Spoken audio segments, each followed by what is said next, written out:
pipa air yang mereka sudah siapkan dari air laut Merah untuk dibuka. Ini saya kira dalam 3 hari itu udah penuh. Udah penuh, Pak. Kemana? Bukannya memang lagi di hold ini, Pak. Iya, jadi orang-orang Tapi udah ini siap, Pak. Udah ready, Pak. Tinggal sudah Pak. Nah, itu dari itu. Jadi jangan sekarang itu berperang dengan kemajuan pemikiran ya, yang disalurkan melalui high technology. Jadi siapa yang pinter, siapa yang memang mempunyai suatu kekuatan pemikiran yang tinggi melalui teknologi yang tinggi, ya mereka lah yang akan menang. Itu saja.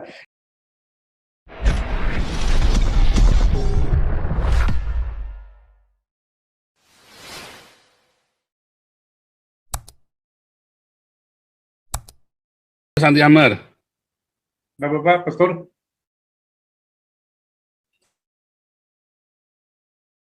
Lanjut, ada lagi? Ya, dari saya sih itu aja. Saya tambahan lagi sedikit. Lupa lagi tadi itu ya. Apa tadi yang saya mau sampaikan itu ya? Itu tadi ya, kalau supaya kita paham jangan takut ya. Kita ini takut itu karena kurang pemahaman ya. Atau malah kurang pemahaman, kurang literasi lah. Ya, itu satu. Jadi jangan takut karena aturannya itu tidak ada. Itu kan omongan orang-orang tertentu itu. Nah, yang kedua adalah saya minta tolong teman-teman untuk lebih kita nanti berkoordinasi di dalam Golden Time ini, dalam Golden Time di bulan Desember ini. Selanjutnya saya jadi lupa tadi apa yang saya sampaikan itu. Mengenai pertanyaan siapa Tasya Manalu tadi ya. Tasya Manalu, jadi begini. Kalau misalnya itu berpengaruh ya, walaupun saya belum pernah ke luar negeri kecuali hanya di Asia, kalau berpengaruh itu setidak-tidaknya berpengaruh lah, walaupun tidak sefatal yang dilakukan oleh pemerintah Israel itu level 3 dan level 4. Ini adalah suatu kebodohan. Ya, diamnya orang-orang tertentu di Indonesia, termasuk organisasi-organisasi aras Kristen nasional, betapa memilukan kalau harga diri daripada orang Indonesia itu di mata negara-negara lain itu nggak ada. Jadi Indonesia nggak usah membanggakan diri, kekayaan alamnya Pak melimpah ruah. Ya, Anda kekayaan alam berlimpah tapi miskin. Nggak ada gunanya. Seseorang yang kaya tapi tidak punya harga diri itu nothing. Jadi jangan dibalik-balik. Nah, saya tadi mendengarkan penjelasan daripada Buya Syakur, ya, salah seorang Buya yang berpikiran progresif jauh ke depan, ya, dibenci oleh kelompok-kelompok tertentu yang menamakan dirinya pemegang tunggal otoritas kebenaran itu, dibenci dia itu, tetapi tidak berani berbuat. Kalau ke Panji Gumilang mereka berani berbuat. Saya tadi mengutip omongan dia. Ada yang mengatakan itu Islam itu adalah agama yang sempurna. Dia bilang enggak.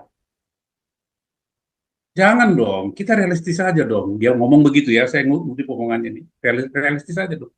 Kita ini adalah negara yang paling tidak maju, miskin, malas.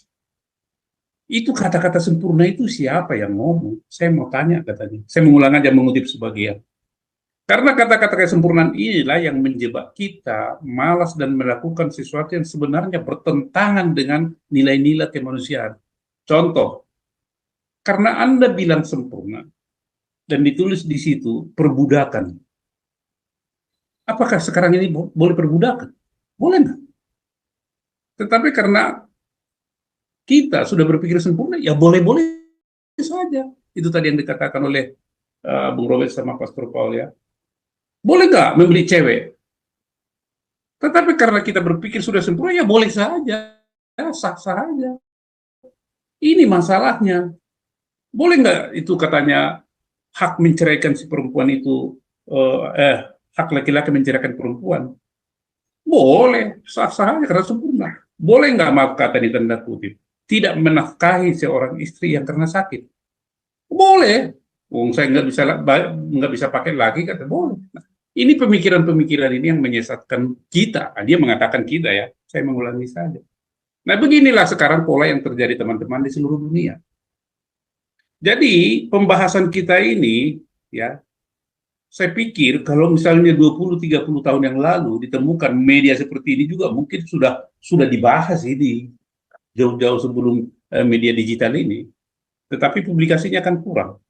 Nah, artinya apa yang mau saya katakan di sini bahwa fenomena ini akan terus berulang ini sepanjang masa. Tidak akan bisa. Karena itu sudah adalah habitatnya, sudah gennya.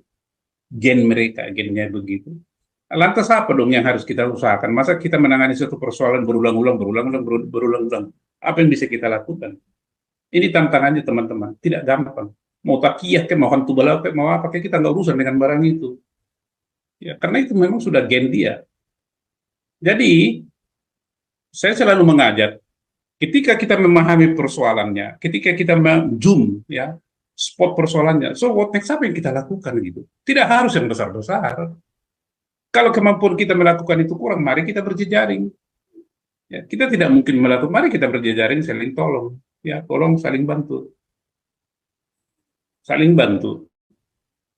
Kalau tidak begitu, ya, di Indonesia ini nanti akan bubar ini. Lu apa pedulinya kita? Ya pedulilah. Kalau saya mah, kita mungkin nggak peduli. Kita udah jam 4, jam 5 sore. Besok lusa juga mungkin kita nggak tahu sudah masuk ke liang lahat. Tapi kan anak-anak keturunan kita ini.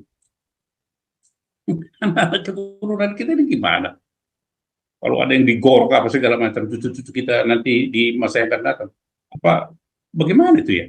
Saya itu bayangan saya itu aja itu yang mendorong saya, bukan mau saya disok pahlawan, enggak. Orang bilang saya gila, ya memang saya gila, enggak urusan saya. Yang penting saya gila bukan ganggu kamu, kan gitu aja.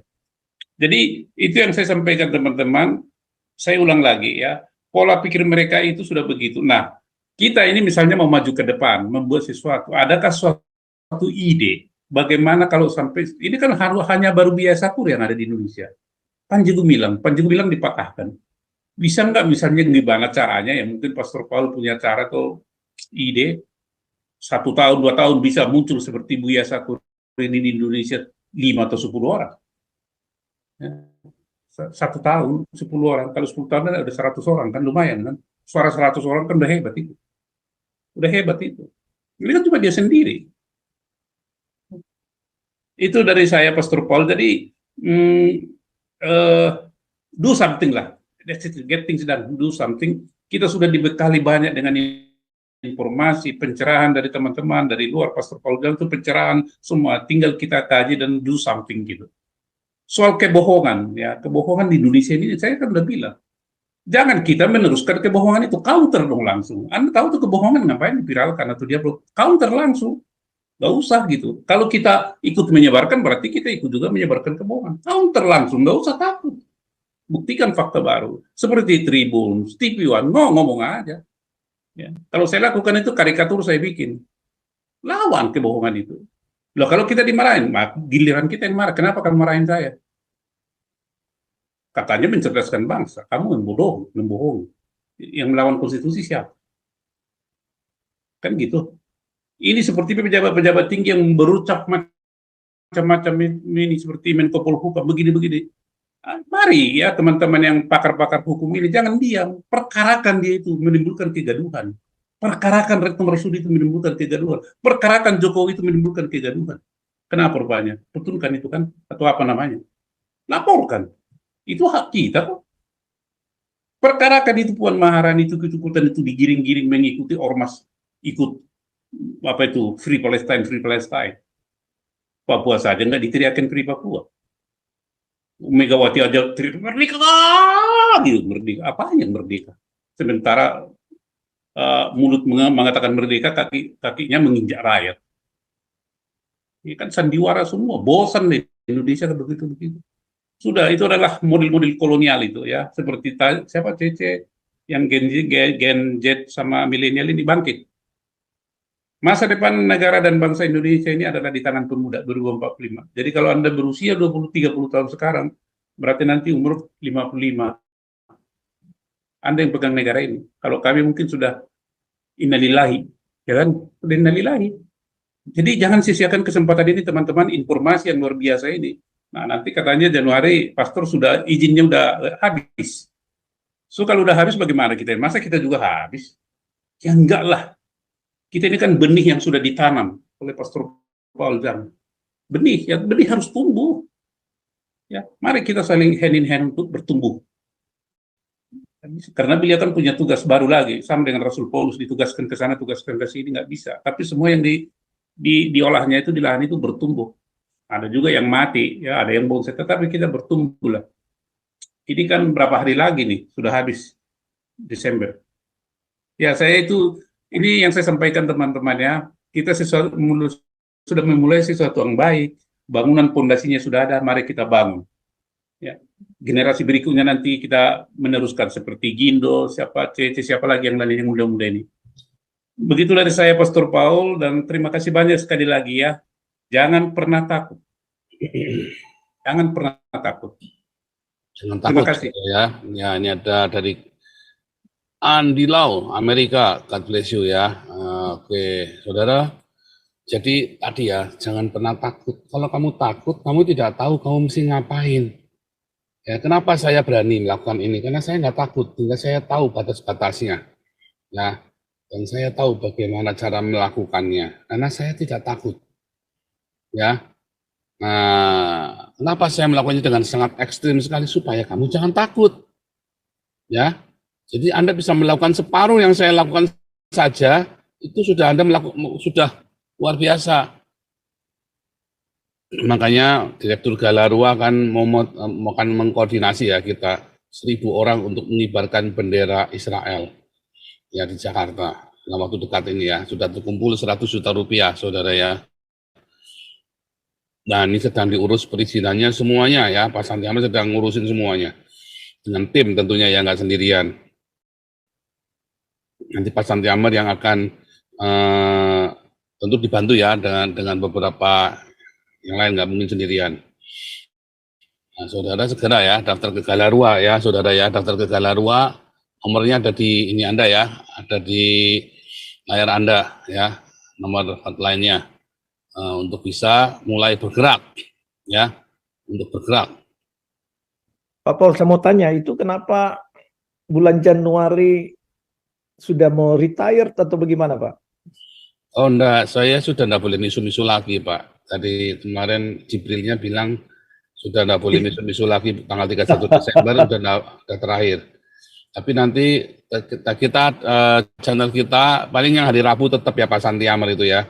Ya, karena itu kan memang dipakai untuk Galarua hari Rabu. Nah, hari lain tentu kita masih ada bicara sesekali tentang Papua, tapi saya lebih banyak bicara tentang apologetika ya. Saya kan channel ini kan sebenarnya apologetika, lalu kita belok dengan keras sekali ya, jadi sosial politik. Tapi sebenarnya ini channel apologetika. Ya, karena menurut saya Pak ya, sebenarnya ya channel dari Pak Paul itu memberikan inspirasi bagi ya kita semua lah. Artinya ya berikan juga pandangan di mana ya kita harus menyuarakan kebenaran. Sedangkan sekarang kan kita ya boleh dibilang dalam dunia sosial politik kita tidak bisa berbicara tanpa ada corong yang bisa kita sampaikan, karena ya saya melihat channel Pak Paul ya banyak orang meskipun mereka tidak terang-terangan, tapi saya juga kan mengantisipasi banyak kawan-kawan yang sudah pensiun segalanya, bekas dari intelijen atau segala, mereka memantau Pak. Jadi bagaimanapun ya ini akan berlanjut karena siapapun ya mungkin melalui Galarua. Karena tanpa ada corong kita tidak bisa mengimbangi, no balancing lah dengan hoax-hoax yang ada. Karena kebanyakan kita bicara di sini ya berdasarkan fakta, di mana ya seperti kejadian Israel sekarang. Kalau di Indonesia itu boleh dibilang ya 90% itu kebohongan yang muncul, dan rakyat tidak lagi ya memang ya kesenangan untuk mendengarkan ya drama-drama yang bohong ya, memang masih di dalam stage atau level seperti itu. Sedangkan kita di sini ya banyak juga yang kita bisa dapatkan di dalam ya pencerahan satu dengan yang lain. Tentunya banyak juga yang ya ngelantur, tapi ya channel ini ya secara pribadi saya melihat bahwa ya salah satu yang saya terlibat sejak 3 tahun lalu, karena ya kita berani menyuarakan kebenaran itu tanpa ada rasa takut, ya. Tidak ada pencitraan karena ada hubungan dengan si A atau si B, atau ya sengaja untuk sekedar memasang foto dengan pejabat. Itu saya merasa itu justru kita jijik untuk melihatnya. Jadi melalui channel ini kita harus berani mengungkap kebenaran. Karena sekarang ya kita lihat saja United Nations itu nggak perlu lagi. Karena apa?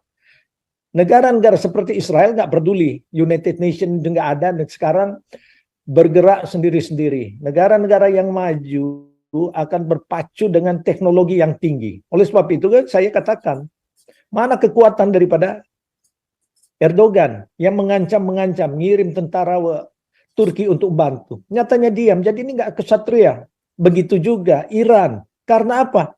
Ya nggak beranilah. Meskipun mereka mengharapkan mati semua untuk mendapatkan 72 bidadari, tapi akal sedikit sehat dari mereka memikirkan bahwa ini perjuangan yang nggak masuk di akal lah. Mati bodoh. Jadi seperti sekarang kan Hamas. Andai kata Israel membuka pipa air yang mereka sudah siapkan dari air laut Merah untuk dibuka. Ini saya kira dalam 3 hari itu udah penuh. Udah penuh, Pak. Kemana? Makanya memang lagi di hold ini, Pak. Iya, jadi orang-orang Tapi udah ini siap, Pak. Udah ready, Pak. Tinggal sudah Pak. Nah, itu dari itu. Jadi jangan sekarang itu berperang dengan kemajuan pemikiran, ya, yang disalurkan melalui high technology. Jadi siapa yang pinter, siapa yang memang mempunyai suatu kekuatan pemikiran yang tinggi melalui teknologi yang tinggi, ya mereka lah yang akan menang. Itu saja. Jadi negara-negara yang maju di sekitar Timur Tengah, tentu mereka juga berpikir memusuhi Israel akan menghancurkan mereka secara ekonomi, secara politik, militer, karena tidak berdaya. Coba lihat pertemuan tanggal 11 November, Oki, 80 negara. Tujuannya apa? Indonesia hadir di sana kan? Untuk mengutuk atau kalau bisa menyusun suatu kekuatan. Dengan memboikot minyak supaya Israel tidak bisa bergerak lagi. Jangan lupa, Israel itu persiapannya ya samalah dengan Amerika itu. Reserve energinya itu banyak. Jadi nggak bisa begitu aja. Dan juga ekonomi daripada negara-negara sekitarnya, mana bisa mereka bisa mengakselerasi kekuatan ekonomi kalau minyak mereka tidak jual. Jadi ini nonsen lah. Dan negara-negara Arab yang sudah maju seperti Bahrain, mereka melihat bahwa nggak mungkin lah.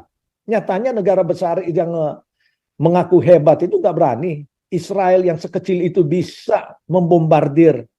Dan takuti dunia lah. Jadi di mana sebenarnya pemikiran Indonesia, cobalah buka cakrawala baru. Kok seperti ini ya?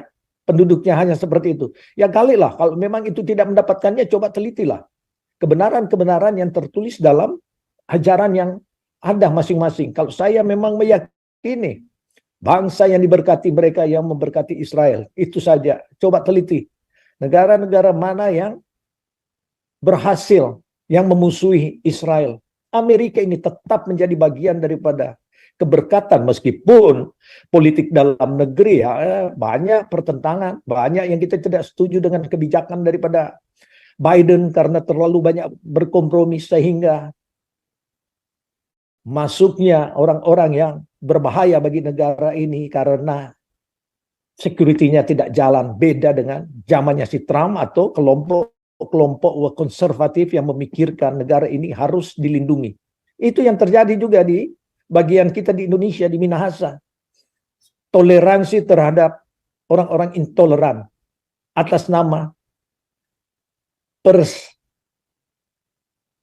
persetujuan yang tidak jelas.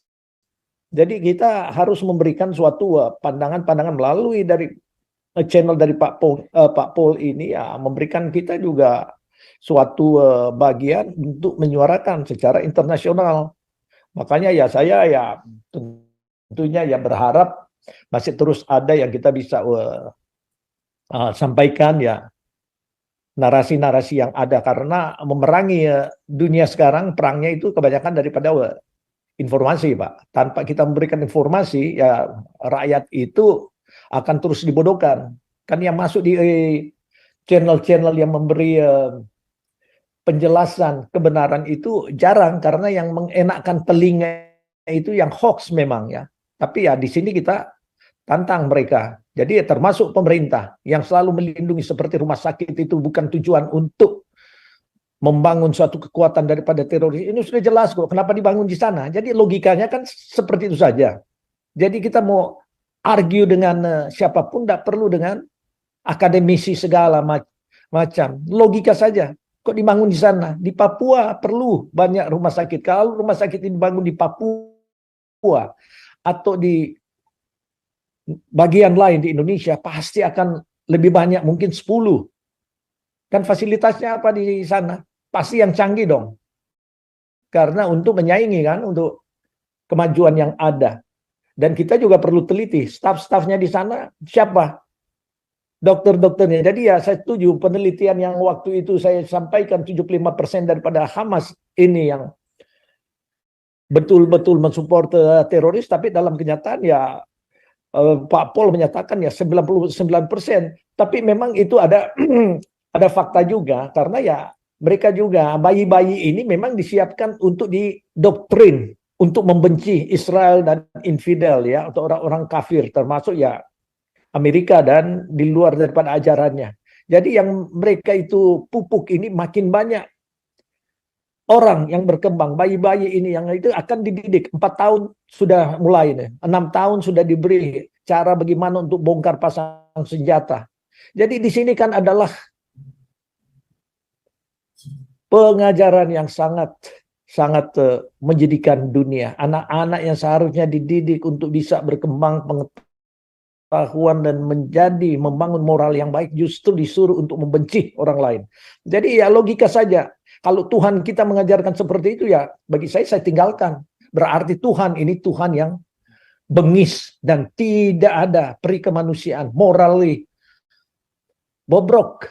Jadi dari segi-segi itu mari kita bangun pengetahuan kita yang tidak usah akademisi seperti orang-orang yang selalu bilang akademisi di sini. Anies Baswedan itu ya mungkin sangat akademisi, sehingga dia membalikkan kata korupsi kelebihan bayar. Ini yang gitu-gitulah. Jadi kita nggak perlulah seperti itu. Straight to the point. We talk the fact. Jadi kalau kita macam-macam supaya dianggap pinter, ya enggak. Jadi saya sedang Pak Pol bahasanya itu sederhana dan ya, semua inilah Pak Santiamer, Pak suara kebenaran. Jadi ya memang kita merasa ya ditinggalkan dengan informasi-informasi yang nanti yang maju. Kalau misalnya ya suara-suara seperti Pak Pol yang sudah bangun di sini ya tidak ada. Tapi ya saya harap ya ini kita ada galarua dan ya connecting the dot lah Pak ya. Siapa yang kita bisa, ya saya harap. Terima kasih Pak.